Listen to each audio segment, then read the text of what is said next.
Hi, good morning, good afternoon, and good night for Ayim. I hope everybody is super happy and listening to us. I will first ask the first people joining me to their microphones while speaking. 'Cause I think we have a bit of background noise. I don't know if it's Jess or Ayim. Thank you. So yeah, I can hear background noise now.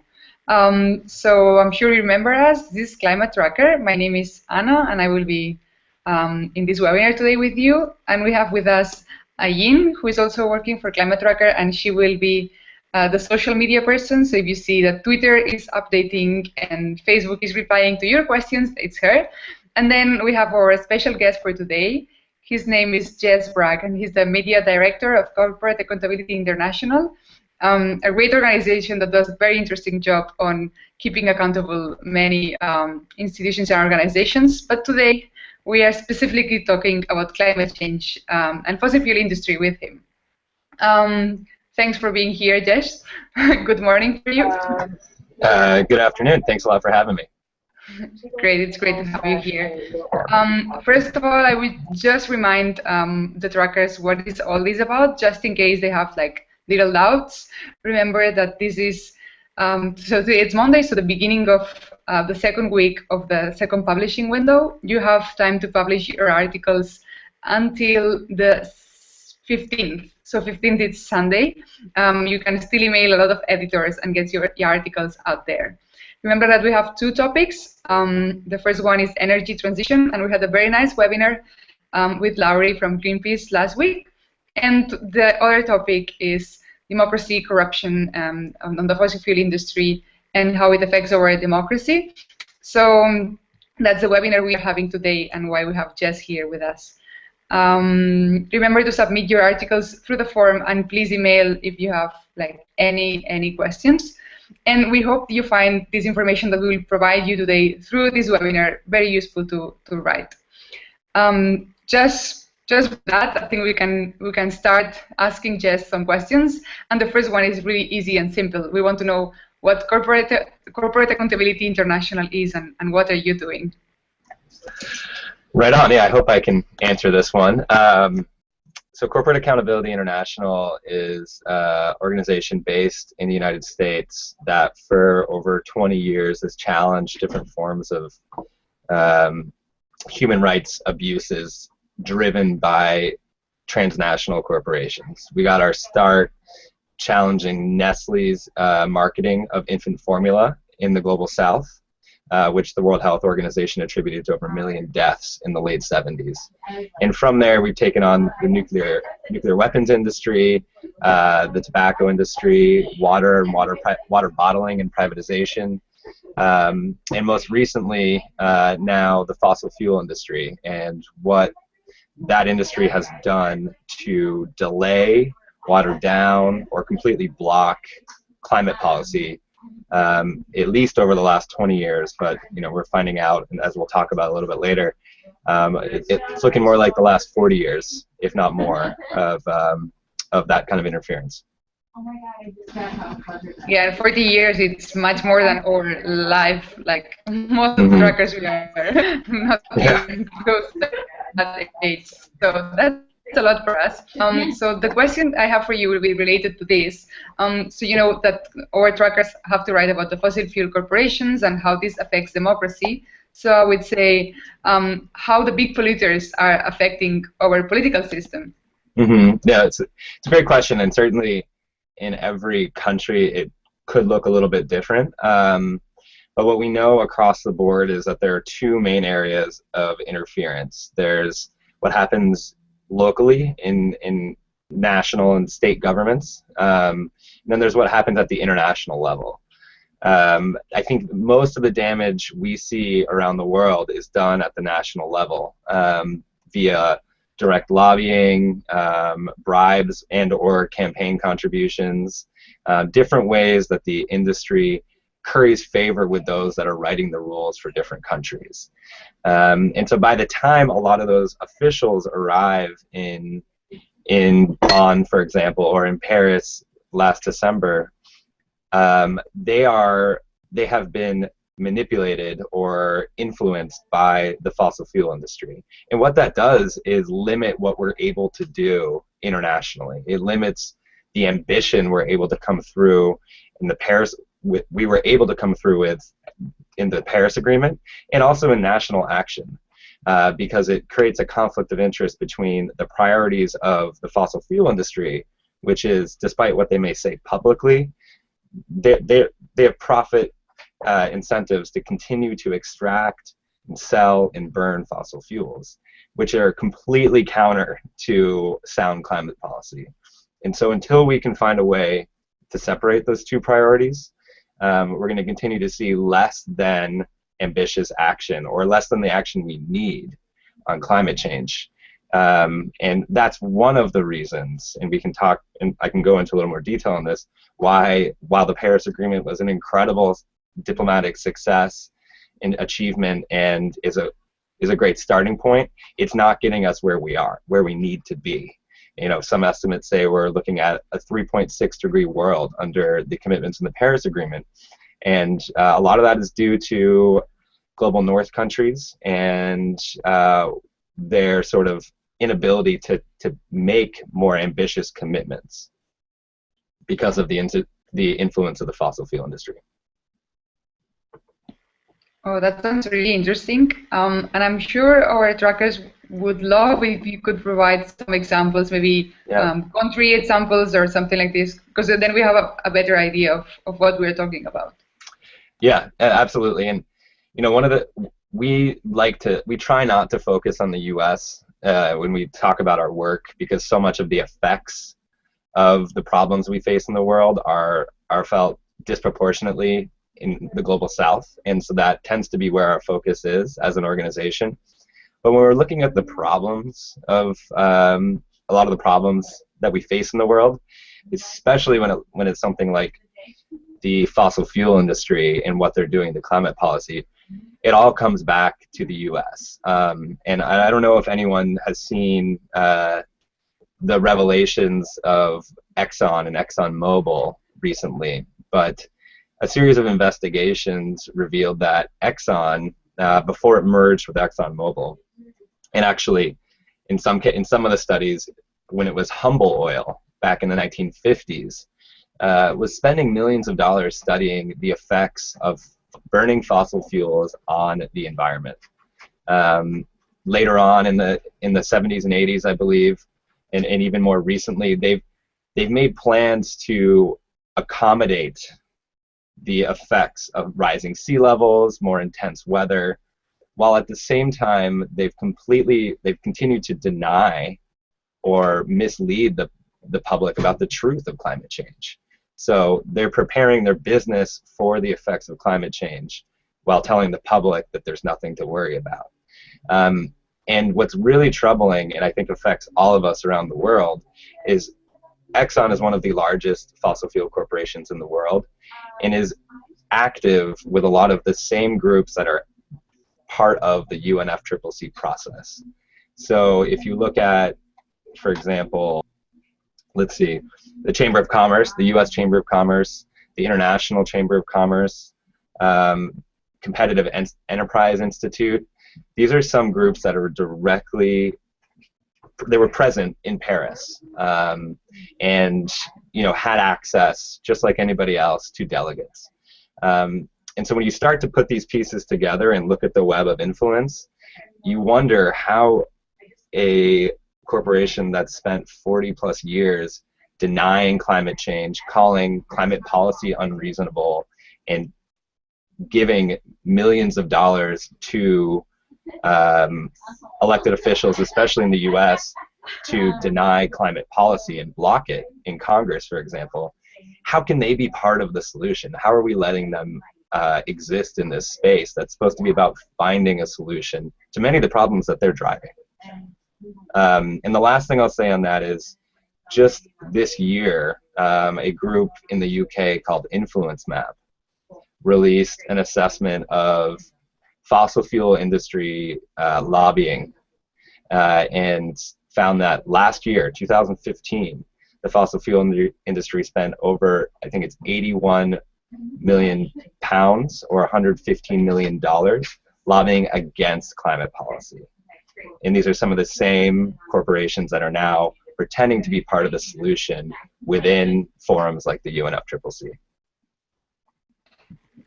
Yeah, so you're saying that in climate change negotiations, we are, for those who haven't been there, we don't only have negotiators and maybe NGOs or like an renewable energy company trying to like do what's happening, but also we have like the fossil fuel companies trying to lobby and see what they can get out of it. How can they water down the influence? Do you have like specific maybe did you see like specific parts of the text or specific moments when you thought maybe the fossil fuel industry is behind this, when you were in Paris or in any other of the COPs where the fossil fuel industry has been? The tricky thing about, it's a great question, and the tricky thing I think about those specific examples is that the industry is, we'll give them a little credit, they're a little bit too smart to be that blatant about it. But what you do see, for example, I don't know if, I'm sure everyone followed last year when there was this question about, will the Paris Agreement be binding or not binding? And it all seemed to come down to what the US Secretary of State could commit to. And we've seen this in other treaty bodies. The US is notorious for setting the ceiling, so to speak, saying this is as far as we'll go. And what that does is limit what any other country is willing to commit to as well. They all look back to the US. You know, unfortunately, it's an immense imbalance of power. The US sets the standard and sets the limits for some of these international negotiations. And so when you have a US Congress that doesn't even, you know, a large percentage of them claim to not believe that climate change is man-made or is actually a problem. That limits what the US is able to do on climate action locally, which then affects what they're able to commit to internationally. And that affects what the rest of the world can do. Because unfortunately you have the, you know, for example, China isn't going to commit to anything, or typically would not commit to anything more ambitious than the US, because it does come down to economic competition. So if the US is saying it can't be legally binding, this is the limit of what we're going to do, and that's all they're willing to come to the table with, then that holds back the rest of the world.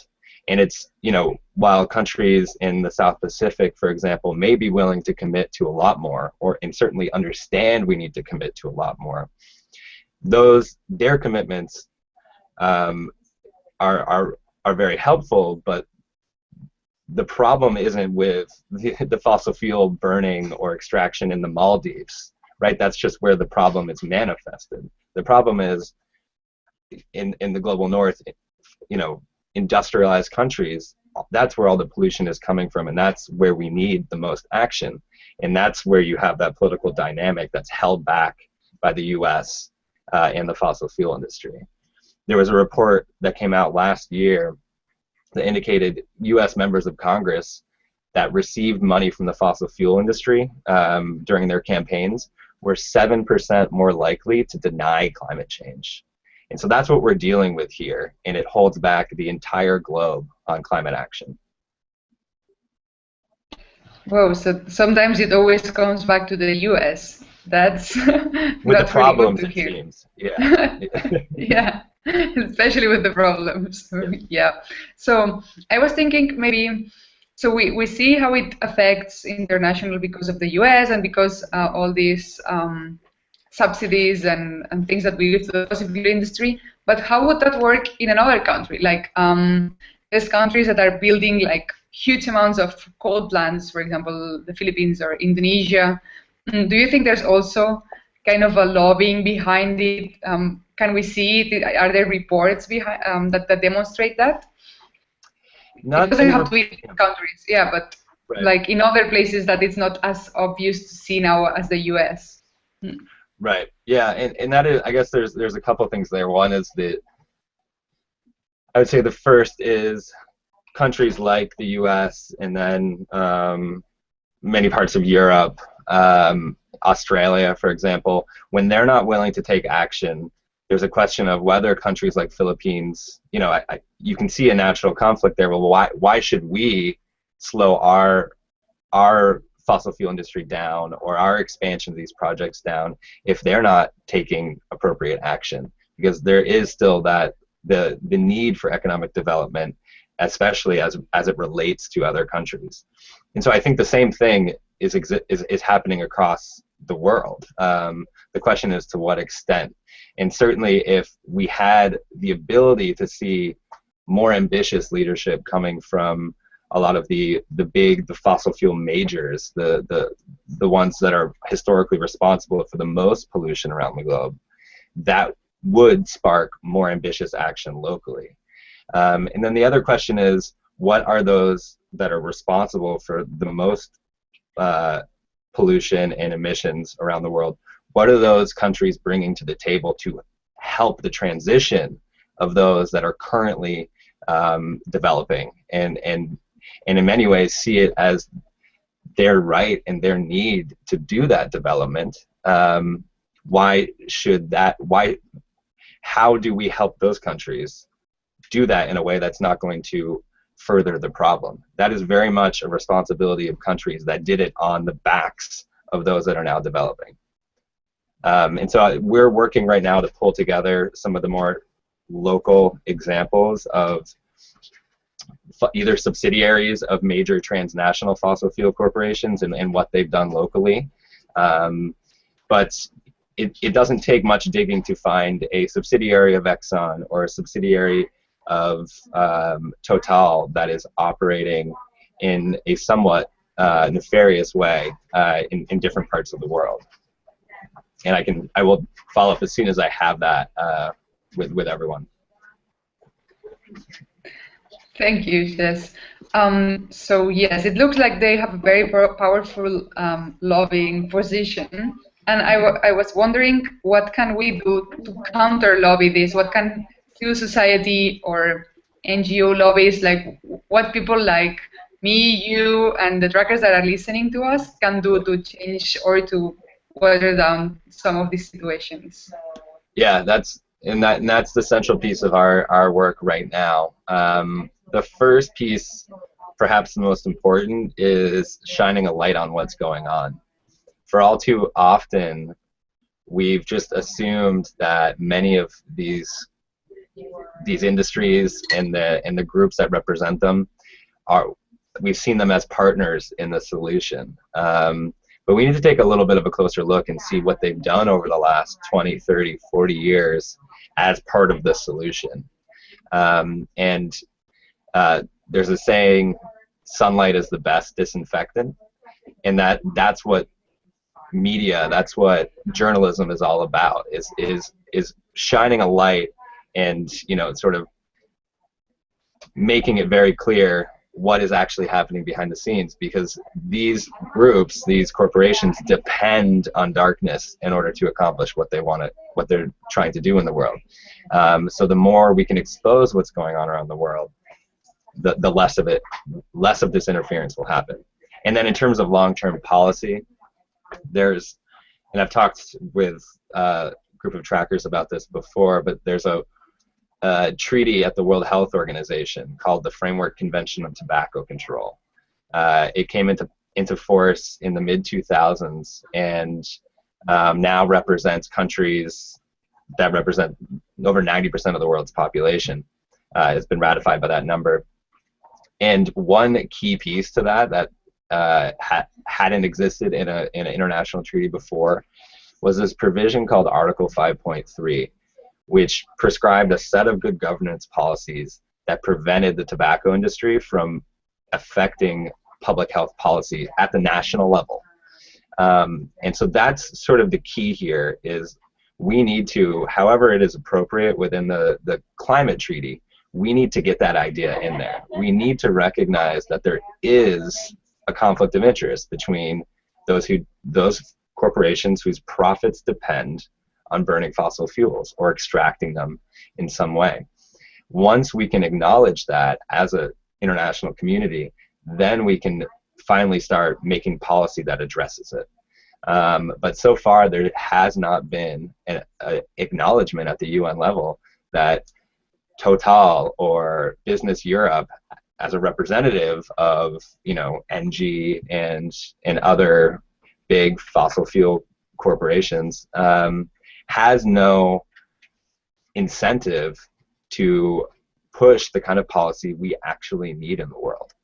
So that's the main thrust of this campaign and this movement. And this week there are actions in a number of countries I sent over to you, Anna, and there's more happening, less on the ground, but more in the media around this, calling on delegates to the UNFCCC to next week start advancing an inquiry, start advancing an investigation to exactly how that type of interference is affecting the outcomes of the treaty process. So it'll be exciting to see the momentum that builds and frankly what the response will be to that call. Great, so maybe we see this in Bonn. So yeah. Since Bonn is in like next week. Right. Yeah, that would be really interesting to follow up. So yeah, it's great. It's a great idea. Like how, I wouldn't say how close are to that, because I understand it's just the beginning. But Right. How did they do it with the tobacco industry? They just agreed suddenly that they would want them to be away, because now it looks very unlikely for the UNFCCC, for the United Nations on climate change. Right. Do you know exactly how it happened? Yeah, it didn't come from, I think it's important, the solution did not come from the global north. The solution came from those with the most, sort of like the moral imperative, those most affected by the tobacco industry. And so what ended up happening at the tobacco treaty was I believe it was countries, all of the countries on the continent of Africa negotiated as a bloc and held out consensus until that policy was included in the treaty. And so that's a very powerful moment, and it certainly was not an easy moment politically to pull together. But it does show that despite that immense imbalance of power we see at the UNFCCC, where it seems like global north countries are able to shape policy with more effect than some global south countries, there is an immense amount of power in organizing and coming together around a single idea. And we can have a huge effect if we're able to build that sort of coalition of countries that want to see this change happen. So that's sort of broad strokes how it happened on the tobacco treaty. And I think there's certainly, we know that there's certainly a recognition amongst countries that this is a problem. And so the work ahead of us as organizers, as journalists, is to make it clear that people know, the people that they represent know that this needs to happen. And once you create that political will, then you can start making the changes at the UNFCCC. Thank you. That's really interesting. So the Global South, they have been very vocal on climate stuff, so that would make really a lot of sense at the UNFCCC level too. Yeah, I think I just wanted to, one comment there is, like, I think because many of the countries, many countries in the Global South are already feeling the effects of climate change today, that's both increased the urgency of something like this, but also in some ways sort of distracted from it, because there are so many immediate things that these countries need, from the international community or owed from the international community, loss and damage, different mechanisms to help that transition and prepare for the worst. That when you're fighting for, this, just to deal with the current effects, it's hard to also come in and say, but moving forward, we also need this. And so it's certainly understandable that many countries have focused more on how to transition and how to prepare for the worst effects of climate change, and less on what's wrong with the process as it stands. But I think now in this post-COP21, post-Paris Agreement era, this should be one of the imperatives of the process, because if not, the Paris Agreement's only going to get us so far, and we all know we need to at least do below 2 degrees Celsius, if not better, in order to avoid the worst effects. Thank you, Jess. I only have one last question, and then Sure. we will jump to the audience. And my last question would be more related to what happened with what you were mentioning before with Exxon. So they had known about climate change. You said that for quite some time. They have not acted at all about that, and they had even funded denial. Do you want to elaborate on that? I think it's a very interesting story and very powerful to tell. Yeah, sure. What the timeline of sort of all of the revelations here, I believe it was first it was a story by a group called Inside Climate News, and then another story by the Los Angeles Times that dug through documents at different universities and in different libraries that indicated that in some ways Exxon, before it merged with Mobil, was genuinely studying the effects of climate change openly with other universities and scientific institutions, and doing so in a somewhat public way. And then right around the time when the Kyoto Protocol was sort of imminently going to be ratified, that's when everything changed. That's when, so it's the mid-90s, when they started taking that information and funding straight up, unequivocally, climate denial, saying that it was all made up. That's when you got things like ClimateGate, where there was sort of this manufactured scandal that climate scientists were somehow fudging the numbers, and you got people like Senator James Inhofe in Congress, who I think last year brought a snowball in onto the Senate floor and said, "It's April and I have a snowball. Climate change is made up," which to anyone that just follows weather and it's a completely ridiculous concept. But all of that money and all of that research was turned to slow down climate policy, especially at the UN, and it all came down to the realization from the industry, oh wow, Kyoto Protocol is a protocol that's mandatory, that's legally binding, and will seriously hurt our ability to expand.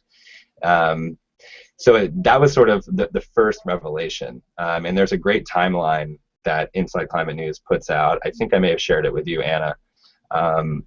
But then a group called the Center for International Environmental Law put out this video and these documents a few weeks ago called Smoke and Fumes, which indicated that Humble Oil, which then became Exxon, was studying the effects of CO2 and greenhouse gases as early as the 1950s. There's actually this poster or advertisement from Humble Oil that I can share. I think it's from 1962, actually. I'm looking at it, it's right on my wall. And the tag, it's a picture of an iceberg with an oil barge going in front of it, and it says, "Each day, Humble supplies enough energy to melt 7 million tons of glaciers."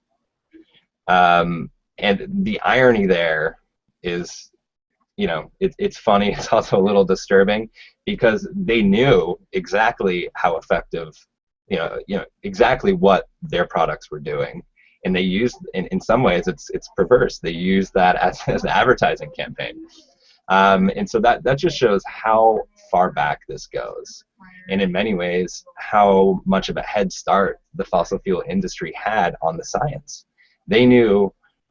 They started studying this long before many of the foremost climate scientists started digging in on this, long before it was an academic area of research.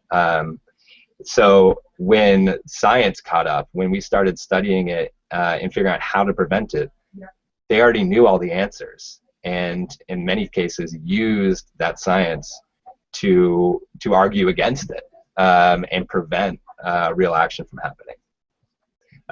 So it all comes again down to in how exactly are these the same corporations that are now part of the solution? If they were really part of the solution, don't you think they would have taken action in the 1950s? Don't you think they would have sounded the alarms in the 1960s and told people that we needed to make a change then? Now, 40, 50 years later, if not longer, we just moved the Paris Agreement through, but we're not even implementing that agreement. That's not even coming into effect for some years. So we're way behind where we could have been had the industry actually been part of the solution. So we need to have policy that recognizes exactly where this industry is coming from, and it's not one of actual concern for the climate. Oh, thank you very much. That is really a story, especially the melting glaciers part of it. Yeah, let me see if I can share that photo. But yeah, go on. Okay, so Ayin, it's your turn. I'm sure you have questions from the trackers that are listening to us. So if you want to jump in and say some of them. Yes, hello, good evening. Well, good evening on my part of the world. I have some questions for Jesse from some of our trackers. So the first one comes from Andreas from Germany. He would like to know about the TTIP documents and if there were some cases of corporate undermining of climate policies leaked in the TTIP documents. So are there any cases of corporate fossil fuel industry undermining climate policies in the TTIP documents? Thank you, and thanks, Andreas. I'm guessing this is I'm not familiar with the acronym PPIP. Maybe there's like we might call it something different here. Can you be more specific about what those documents and that leak was? Yeah, it's the Transatlantic Trade and Investment Partnership. Oh, so, got it. Yeah, got it. Yeah, we call it TTIP here, but yeah, that makes sense. Great. I actually haven't had a chance to pour through those. I do know that the Trans-Pacific Partnership, the equivalent trade agreement and the sort of Pacific Rim, has the fossil fuel industry was deeply involved, or different institutions that represented the fossil fuel industry as well as many other businesses. I can certainly dig up and point to some specific cases there. And I think the best group to talk to around TTIP and who's involved in shaping TTIP would be a group called Corporate Europe Observatory, based in Brussels, who have been exposing and sort of part of the leaks and part of analyzing what exactly they can tell us about the influence of different industries. So I'm happy to send along contact information and some of their documentation, but their website is pretty focused on trade and trade agreements, but in addition to climate policy. So sorry I can't help you directly on that one. Okay, no worries. So we'll probably send Andreas the contact which you will be sending us. Yeah. We have another question from from Africa. The question is, what constraints will a nation whose economy depends solely on oil face in the attempt to diversify its energy source? So, we know that a lot of countries, for example, in Africa, in the Middle East, or like in Malaysia, even are oil dependent. So, what will the constraints be? Are there any effects in in attempting to diversify and shifting to renewable energy? Hmm. I think the first one that comes to mind for me is that in those cases, what really needs to happen, I mean, many of these countries are not responsible historically for the the the vast majority of the pollution and emissions that have gotten us to this point. And so that transition, that diversification in those countries is incredibly important, and it needs to be something that is helped and funded, frankly, by those who are historically responsible. Um, at the end of the day, that transition needs to happen, and so we need to think about how we can fairly and justly make that happen in countries that are dependent economically on fossil fuel extraction, refining, etc. It's certainly, that's one of the biggest challenges, and I think that's one of the reasons why we've yet to acknowledge this in a very meaningful way, is because fossil fuels are so directly tied to countries' economic sovereignty, and so finding a solution that is fair in that way is quite a challenge. But I think our focus, in the focus of this policy, is less on forcing any sort of policy on countries themselves, and more about drawing a line in the sand or creating a firewall around the corporations that are influencing that policy. Once you can do that, you have a situation where countries are able to make agreements and shape policies based on what's best for them, and not necessarily what's best for the corporations behind the industries there. Okay, thank you for that. So I think that's an important answer to a Mm. lot of questions asking. Like, for example, like connected to this question is, in the global south, as you said earlier, we are not historically responsible for climate change, and don't think that it's necessary to shift right now. For example, in the Philippines, we're having our elections, and currently the next set of leaders actually don't believe that we need to commit to renewable energy. So the question is, how can we from the global south influence our policies when our leaders think that true negotiations is a hypocrisy, given that the global north doesn't want to commit to mitigating its carbon emissions? I missed a little bit of that. You were cutting a little bit in and out. Could you repeat just the question?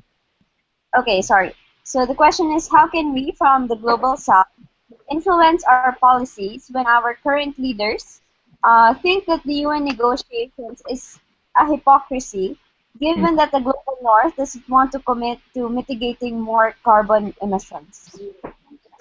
It's a great question. I mean, that is, leaders are not wrong in that assessment in many ways of the dynamics at the UNFCCC. The responsibility is on those who created these emissions and did nothing about them for decades. So what needs to happen first is we need to push a policy through that recognizes that holds the US, parts of Europe, Australia, Canada accountable for their historical responsibility to this crisis. Once we can do that, then then I think there'll be a lot more political will amongst other countries in the global south to take the action that makes sense for them. But certainly, this is not about making global south countries bear more of a burden in coming to a solution. This is about holding those responsible for it accountable. And so as a global community, we need to have a frank conversation about how we got here. And it largely has a lot to do with global north development, industrialization, and reluctance to take meaningful action. And so the solution needs to start there before we can expect anybody else, especially those who are not responsible for the vast majority of emissions and are also, by the way, experiencing the worst effects of this crisis. We can't expect them to take action disproportionate to those who are actually responsible. So that is the first step in order to get more meaningful and more ambitious global action on climate change. Thank you, Jess. I think it's easy to say, but quite difficult to do, though. Like, the global community really doesn't want to accept their responsibilities sometimes. Yeah, so I think that's all from the questions we had from our trackers. I don't know if you wanted to add something else that you think you would like to discuss. Maybe something that you want to comment on and we didn't touch. Sure. But, yeah. Oh, go ahead. Sorry. No, go ahead if you have something. I guess I just have two things.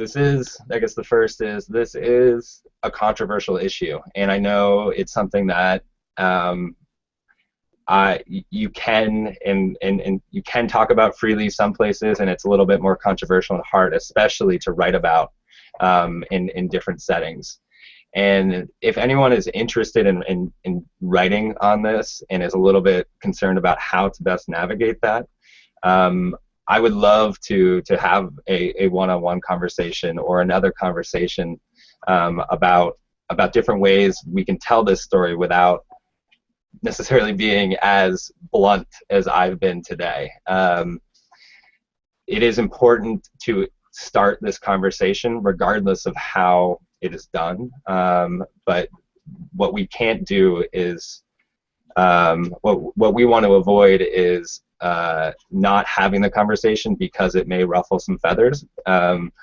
We have sort of the privilege of being able to do that, but I understand it's different in different parts of the world, so please do reach out. And the second piece to that is, if you need something more local, or you have some questions about local industry, we just need a little more time. If we have a little bit of time to do some digging, we may be able to help get some more specific local examples for people in different countries. Again, please just do reach out, and I'll see what I can do to get some more of those local examples, because I know we spent a lot of time talking about the U.S. That is just because a lot of what we're focused on and need to be focused on with this policy comes back to the United States. Thank you, Jess. That's very kind of you. For sure, if trackers need anything, I will just put them in contact with you or direct you the questions, something like this. Perfect. So I guess that's all for today. If not Ayin or you want to add anything else, I will just thank you both for being here. It was a pleasure to have you, Jess. I'm sure the viewers that we have now and the ones that will watch it later will really enjoy this call. And and I will end the webinar by reminding everyone, because I know some of you joined late, that you have until the 15th of May, so this Sunday, if I'm not wrong, to publish the articles for this second publishing window. Remember that you have to have 3 of them to win one of the spots for COP22, where we can persecute all these bad industries that Jess was telling us about. And I think that's all for today. Thank you both very much, and contact Climate Tracker if you need anything. Like, we are here and really happy to help. Thank you very much. Yeah, and have a nice day, night, and especially for Ayin, good night. Bye.